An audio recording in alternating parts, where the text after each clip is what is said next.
What was about Scary Movie 6 that made you want to come on board? Really, I've worked with Mike and Marlon and Rick before, so that was a given. And just was just like such a great project to be part of. So, I mean, who's going to say no to that?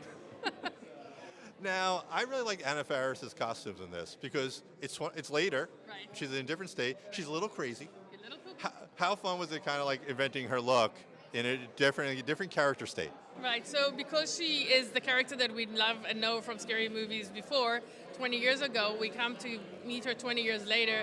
And in the script, of course, she's written as this crazy woman that's kind of gone off the grid and she's preparing to like kill Ghostface.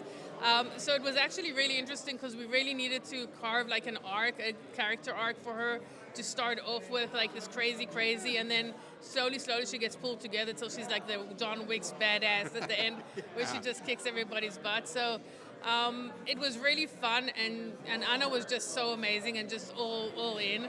So yeah, I mean, it took us a moment to understand the real, like how crazy she really is, with the combat boots and the hiking boots, and then just like the Laurie Trude kind of like look at the beginning.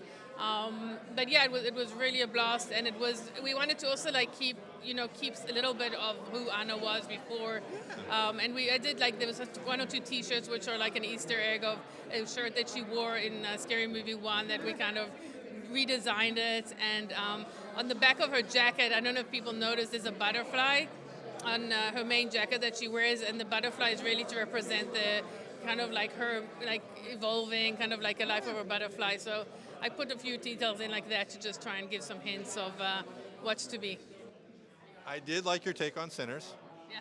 So you're supposed to say we're spoofing Sinners a bit, Right. but the costumes definitely reflected, but it's also interesting in itself. Like I felt they were unique. What was the process of kind of like you want to spoof it, but you really did create a great look for those? Right. So the whole spoofing theory in this movie is 30%. So we have to change everything about 30% in order to be legally okay to spoof it. But it's still, we want people to immediately know what it is.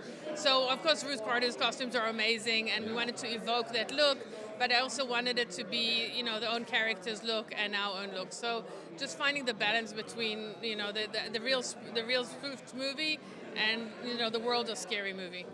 Okay, so is there any specific costume you're most proud of? Maybe it could have been a lesser character, minor character, Right. something like. Take a note of that one. I think the two that like stand out to me is Tiana Taylor's dress at the beginning of the movie, because that was designed for her body and only for her body. And also Shorty's tracksuit, his Gucci tracksuit when he starts out, his first look, so when we see him after 20 years. I really wanted him to look like he's got a lot of money now. And just the whole idea of him having weed on his outfits all the time.